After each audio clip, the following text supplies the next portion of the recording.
A very good morning to Madam Regina. I'm Lily. So in this presentation, I'm going to present you two issues related to the ethics and legislations of education. So before I start my presentation, I would like to let you watch a very short video clip that relates to my first issue.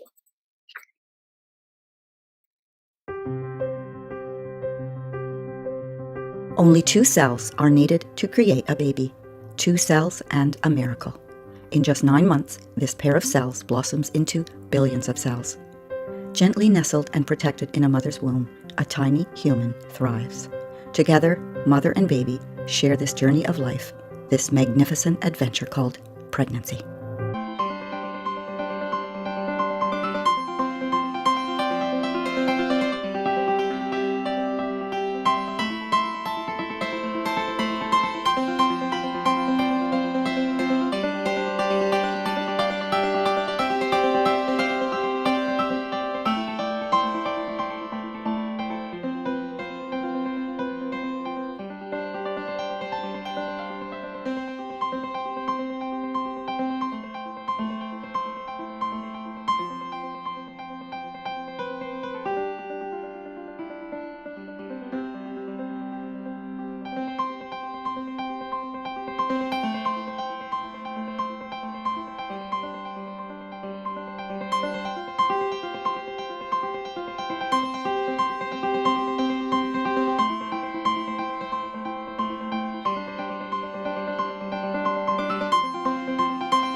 Okay, so now you might be wondering why I show you series of baby developments picture and video, but bear with me, I'm going to reveal the mystery.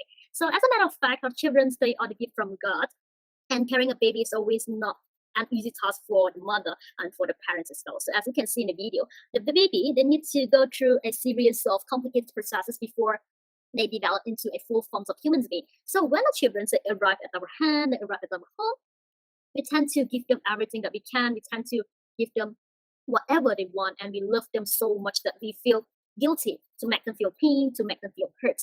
However, what if one day you find out that your loved one, your cherished baby, and your cherished children, they ended up like this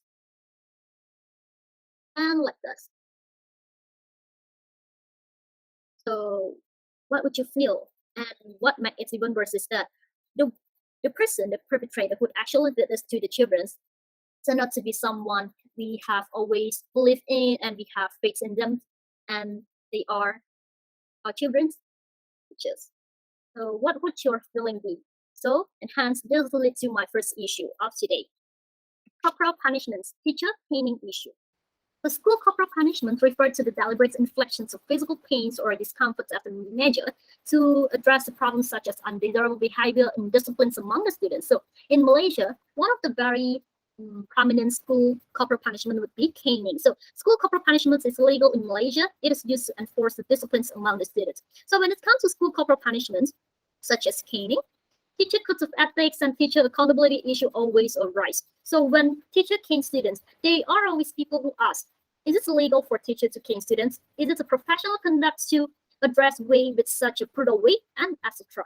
Okay, so for the issue of teacher caning, I would like to particularly choose this news, parents suing teacher for caning a daughter until groups as the analysis for my first issue. And then let's see what happens in this news. Okay. Sekarang dia cakap sama you sorry. Kenapa nak hantam dia macam ni? Okey, sebelum dia kasih, dia fikir tak? Dia fikir tak apakah dia You buat ingat kat dia? cikgu besar, jangan cakap macam ni. You lotan macam ni, budak tengok. Lotan macam ni Ha? Tengok dia tangan. Ha? Ha? Whether is your bone inside. You 有没有断都不懂啊？啊， macam ni. You lotan sama dia macam ni. You ini cikgu tak boleh macam ni buat tau. You memang salah. Dia cakap sama you saja mah. Cakap mah, dia ada pukul you tak? Kalau dia ada pukul you, you pukul dia tak apa. Ha. Jangan macam ni. Ha? Dia cakap you gerang ah? Apa ah? Ha? You can fight ah? What ah? Cannot like this say one, you know. You're a teacher. You want to teach the children. Teach the Puan dia tanya apa tak dia cakap apa kat saya. tahu. So Aku ah. dari satu aspek tak boleh. Okey, mungkin Tapi dia telah cakap sorry mah. Ada sorry tak? Ada cakap sorry tak? Satu kali. Satu kali tak cukup. Ya, bukan cakap Mak berapa kali? Masalahnya, masa saya pukul tu kenapa dia tak cakap terus? Dah lepas kawan dia cakap baru dia suruh say sorry pada saya. Saya memang face to face depan macam ni. Kalau cakap belakang is okay. Maksudnya Don't say the nonsense. I don't want hear this. I want hear why you want to wet the girl wet until like this, you see? Ha? Kalau dia ada salah apa, sakit ah, macam patah apa ah. 很难讲的，他现在拿不上了，你要当然啦，准备那你当然。先了解看起因是什么先坐下来。这个老师他也知道没有，现在我知道，你知道哦，你当初你要打他，你要想清楚吗？对，因为他这个是控制，因为他在很多学生面前很大声的说“结果阿挂”，是对着我来。我知道，这个他叫结果阿挂。假如是这个结果哦，他担不起这个结果，他不用做结果了，真的这些东西，好像你打到他，改次你打到另外一个同学，打到死嘞、吐血嘞，很难讲。我们明白，我们也不要这样的事情发生。可是因为他因为。 Okay, so this news was so well known. It's not because it's good, but because it's so debatable. So this news happens in 2019, in which a girl was being caned by a male teacher at her hands, at her arms, and her legs. That she left red mark and red scar on her arm and her leg. So the reason why she was being punished such a severe way is because she labeled the teacher as Jigu Aqua, or what we know as transgender feminine male teacher. So the mother was very pissed off, and she went to the school and confronted the teacher, and she wanted to sue the teacher. So this issue sparked a very heated discussions among the public. Some say that it's the teacher's fault because he behaved in such unethical and unprofessional way, and some say that the girl is drama queen and she deserves it, etc. So now the question is, what wrong do they have, and who is wrong? What wrongdoing did they have? And has the teacher violated the teacher code of ethics and legislation and rules as a correct? So let's discuss. So after analyzing the whole issue and studied quite a handful of resources, it can be observed that the teacher has definitely been unprofessional and to the point of being unethical in his conduct. First of all, because he violated the Education School Disciplines Regulations 1959. So according to these regulations, caning is permitted for boys only. And we can see that the victim is a female. And caning can only be conducted by the headmaster, unless the teachers are delegated with authority. But in this incident, the teachers are not given the authority to perform the caning punishments. And then moving on the third point, students can only be caned on the buttocks or the palms. But we can see in the news and in the picture, the victim, she was being hit on her arms and also on her legs. And last one, students' parents will be informed and invited to witness the whole process of the punishments. But no parents were informed in this process. But when I review these regulations, there's one part, or particularly one rule that I would like to criticize on, which is the first point. Caning is only permitted for boys only. So this regulation spare girls from caning. So it's rather discriminatory, and it's project a rather unfair treatment for both the boys and the girls. So these regulations kind of tell us that girls are incapable of performing a very serious crime that the boy is capable of. So my argument is that it's not only unfair, but it's biased and sexist as well. At the same time, it also adversely increases the likelihoods of girls being engaged in disciplined behavior, simply because they know that they won't be executed a corporal punishment such as caning. So moving on, teacher also violates the teacher code of ethics. So we look at the first point. The teacher shall give foremost considerations to the pupil's well-being. So in this instance, we can say that the teacher has failed to give the considerations to the pupil's well-being. Why? Instead of preserving their well-being, the teacher rather he let his anger to drive his actions without realizing that this might actually hurt the students, and this is very unacceptable. We are teachers. We should have the ability to control ourselves. There's no way that we are allowed to vent our rage and vent our anger to the students just because we are very furious. And then moving on is code 1.4. The teacher shall act and shall be seen to act with justice. So to act with justice, it entails the actions of being governed by a series of fairness. However, in this case, the girl has definitely not been treated fairly, because the teacher in the news depicts a very aggressive action towards the students just because he failed to control and just because he failed to manage his emotions. And hence, he resorted to a very aggressive and violent way to address the problems, to release his rage. Consequently, the girl ended up being treated poorly. And then moving on, the teacher also violated the Code 1.5, which stipulates that teachers shall exercise authority in accordance with the law of the land and with evolving concepts of the pupil's need and rights. So in the video, we can see that, and in the picture, we can see that the teacher hit the students. So the teacher did not exercise authority according to the regulations. As stated clearly in the Discipline Act, the teacher have to get the permissions from the headmaster in order to execute any sorts of punishments. However, not only did he fail to obey the regulations, he also caused the students to face a very ill treatment. So, and then moving on, the last code, Code 1.9. The teacher shall make reasonable efforts to protect the pupil from conditions harmful to learning or to health and safety. But we can see in the video and in the picture, the teacher has exposed the students, the girl student, to visible physical harm, and at the same time also potential emotional and psychological damages as well, because this incident might traumatize the students for a very long time. Despite the fact that caning is able to deter undesirable behaviors and undesirable conduct among the students to a certain extent, but I would like to argue that it also has the potential to expose students to emotional and psychological harm, especially when the girl is being punished in front of her friends and of her peer. So this will make the girl to feel humiliated and to make her feel insulted, that may traumatize and harm her for her whole life. And then moving on to the psychological harm, the girl might also experience an unendurable pain, such as fracture, if the teacher failed to control his emotion or professional conduct. And then moving on is negative perceptions towards teacher. So it's a very common process when we tend to generate a very unfavorable feeling towards the teacher when the teacher punishes us. So this same principles applies to the girl. So when the girl was being punished by the teacher, the girl was more likely to generate a revenge and hostility towards the teacher. So when the girl starts to dislike the teacher, it's more likely that the girl dislikes the subject that the teacher taught as well. So consequently, it's not only jeopardizes the rapport between the teacher and the student, but at the same time, it also adversely affects the academic achievements of the girl as well. And then moving on, as for the third point, temporary compliance. So as a matter of fact, caning is able to suppress undesirable behaviors among the students to a certain extent. However, occasionally, this effect is only temporary. So most of the time, the student tend to show respectness and then towards the teacher, not because they are genuinely respect the teacher, but because they are fear of being punished by the teacher. So consequently, I would say this is still not fundamentally solve the problems. And then moving on, the last point, normalize violence. So we always say that teachers serve as a role model for the students. So whatever the teacher do or whatever the teacher says serve as a reflection of what the teacher think is good for the students. And hence, we tend to think that whatever the teacher do or whatever the teacher say is correct, and it is something that we can do and we can copy. So when the teacher in the news physically punished this girl to such a severe way, the girl might have the perceptions that this is an alternative to solve conflict, to solve problem when they encounter one, since the teacher are using it. So it's kind of like instill a wrong perceptions that we can use violence to solve problems, which we don't think is correct, but the student tend to think it is correct. All right, moving on. So despite the potential adverse impact on the girl, can we say that the girl has nothing wrong in this incident?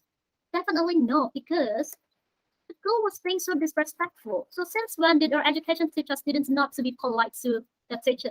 And since when did we teach our students to label people with derogatory and negative nickname? No, we never teach our students with this respect with this practice. So the girl was being so disrespectful and she verbally abused the teacher. She also crossed the line between the teacher and the student, that she went so far to publicly humiliate the teacher with a very negative nickname of Teacher Aqua. So there's a thing. We know that absolute obedience is very hard to achieve from our students. So we never ask for absolute obedience, but we ask for respect, just like you want respect from us as well.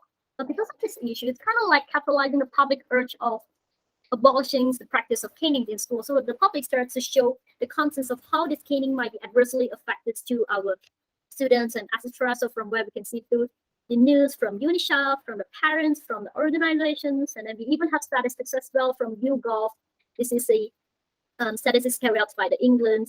And then let's see what the people think about caning. So the thing that caning is considered an inhuman practice, and it is also a psychological bullying And it is an infringement to human rights. It causes physical and emotional damage, and it makes you an intimidating and a secure place, and it is a form of barbaric punishment.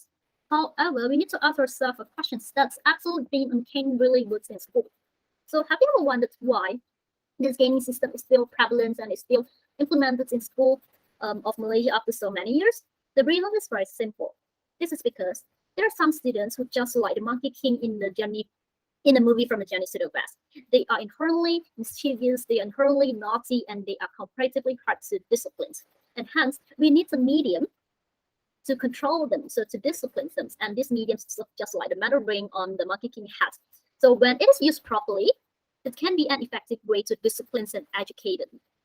But we have to bear in mind that caning should always remain as the last resort.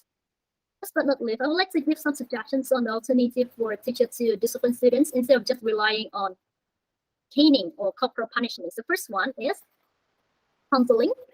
So for those who committed a very minor mistake. And the second one, you can also give them double homework. And then the third one, you can have detentions maybe on Saturday or Sunday, ask them to do extra homework, ask them to review, ask them to reflect on their mistakes. And then moving on is community service, ask them to clean the compound of the school. And lastly, we have the merit system. So that's all for the first issue. So now moving on, I would like to continue with my second issue. Okay, so now moving on to my second issue. So again, I would like to play with the elements of misery before I start to introduce my topics of the issue. So as we all know, girl and women, so there are many qualities and many processes that define the girl and the woman. So some say that it may be the quality of being considerate, the quality of being so kindful, the quality of being so thoughtful. And some say that it's the capability of being able to bear children, or being able to give birth to children.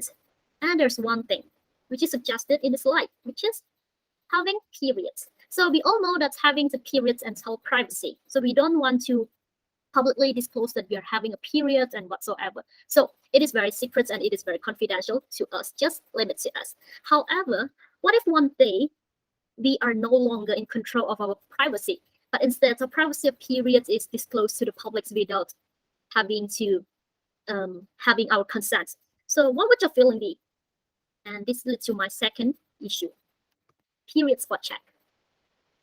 So to get a closer picture of the issue, let's watch the news regarding the period spot check. Sesiapa pun tidak wajar memalukan seseorang dengan memeriksa bahagian sulit individu tersebut meskipun dengan apa-apa alasan. Itu kata Mufti Pulau Pinang Wan Salim Wan Muhammad Noor ketika dihubungi Malaysia Kini. Wan Salim berkata demikian bagi mengulas tindakan pihak sekolah melakukan pemeriksaan datang haid terhadap pelajar perempuan bagi mengelakkan mereka ponting waktu solat. Menurut Wan Salim, setiap orang mempunyai maruah diri yang wajib dihormati oleh orang lain, termasuklah hak menutup bahagian sulit tubuh mereka daripada dilihat oleh orang lain. Terdahulu Malaysia Kini melaporkan mengenai amalan memeriksa pelajar perempuan secara fizikal untuk membuktikan mereka datang haid yang dikatakan berlaku sejak 20 tahun lalu. Sekumpulan individu menghubungi Malaysia Kini untuk berkongsi kisah mereka selepas isu itu dibangkitkan seorang pengguna Twitter yang bertanya mengenai apakah amalan tersebut masih berlaku di sekolah. Amalan seumpama ini kebanyakannya berlaku di sekolah berasrama penuh, namun ada juga kes yang terjadi di sekolah harian dan sekolah agama persendirian. NGO berkaitan hak wanita, All Women's Action Society, Pertubuhan Pembangunan Kendiri Wanita dan Gadis dan Sisters in Islam dalam kenyataan bersama mengecam tindakan pihak sekolah berasrama yang melakukan pemeriksaan haid terhadap pelajar yang mengakui diri mereka sedang datang haid. So this is a news that would outbreak in this April. So as suggested in the video and my study of the news, girls were forced to exit on period spot check as a proof that the Muslim girls, they are incapable of performing religious obligations such as fasting, such as praying during the Ramadan. And then as for Chinese female students, they have to show that they're actually having a period to show that they are unable of doing the physical activities such as participating in a PE class or sport class. So the sad case is that even though this practice is very humiliating and it is illegal in Malaysia, it has still been carried out by teachers, by wardens, by prefects from even 20 years ago and continually until today. And then the measures of them having to show the period spot check is very humiliating. So first one, they have to use the measures of feeling. So they will ask the teacher or the wardens, they will physically pat the students down of the groin to feel if they are wearing a sanitary pad. And then moving on, Some students, they're also forced to show their blood sock sanitary pads. And then moving on, the last one, swabbing. So they also need to swab their vagina with either the cotton pads or a tissue, or even just using their finger to show that they actually have blood on it, and then to show that they actually have this period spot. So now you might be thinking that what I'm saying is just a joke or I'm merely bluffing, but the fact is that it's no. So let's see what of the victims say and what do they think. So these are some of the victims. So they are traumatized and then they feel so disgusted. So I'm so sick, not from corona, but from this. So I still think this is a joke. These are the comments that I take from verbatim from the victim. So the first one, I didn't register it as sexual harassment until much later in life. And then the second victims, we disliked it, but didn't know it was harassment, invasive and wrong. We trusted them. The them here refer to the teacher. Why? Because they are teachers. So whatever we think the teacher did to us, we think that it's acceptable. We think that they are correct. But the fact is that not. And then moving on, thinking back, I feel so disgusted letting somebody touch my body like that. And then having period check actually ruined my schooling life. So you can see how traumatized these victims they were and they are just because they were having this period spot check. So without any argument, the teacher who did this were definitely unethical. First of all, because they violated teacher codes of ethics. So we look at the first one, code 101. 1.1. The teacher shall give foremost considerations to the pupil's well-being. So when it comes to well-being, it doesn't just refer to physical security, but also in terms of the emotional and the psychological aspects. So as you can see in the victim's comments, they were traumatized. The period spot check did nothing, but only imposing a disgusting and yet unforgivable experience that will harm them for all. And then moving on is code 1.5.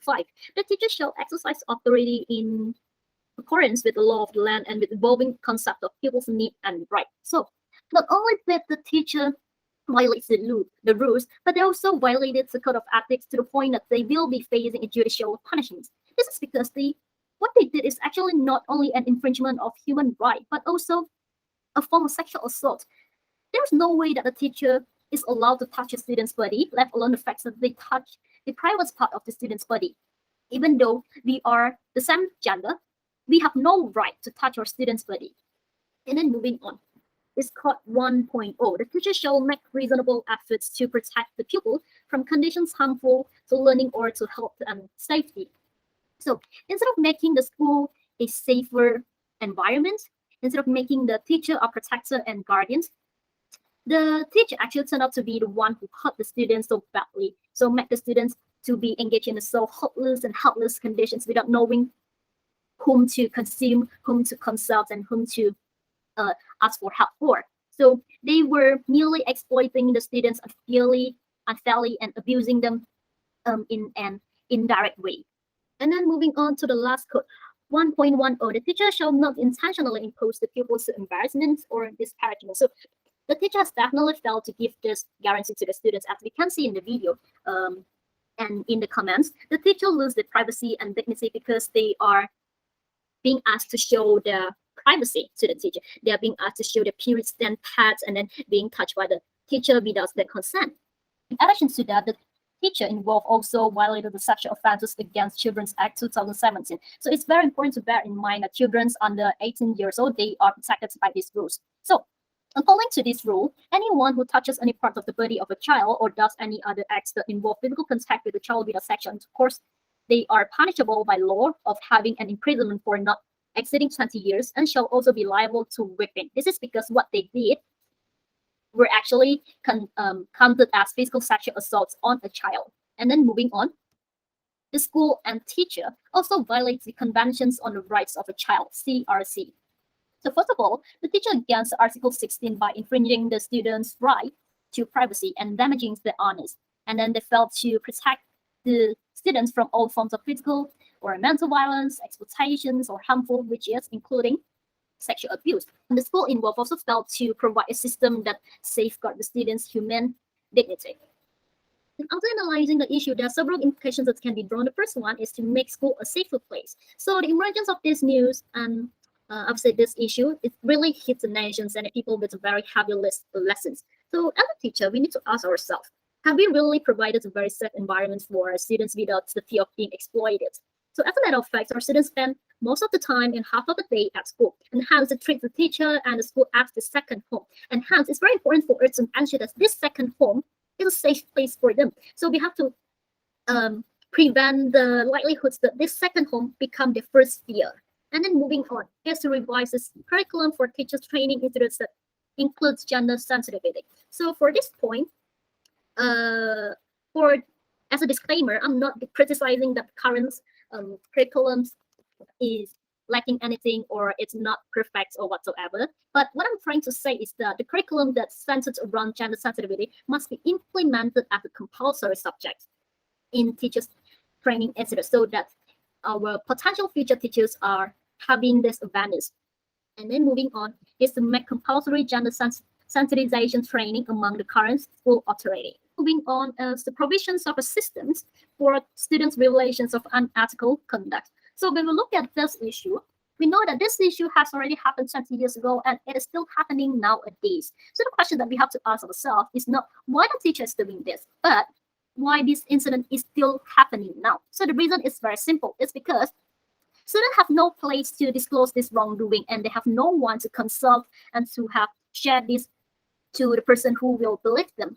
And hence, it is imperative that our country can provide a guarantee system or platform where students they can share this wrongdoing without being criticized, without being expelled by the school, without being misjudged by the peer or etc. And most importantly, we have to provide a system that can protect them, that can help them to address the problems.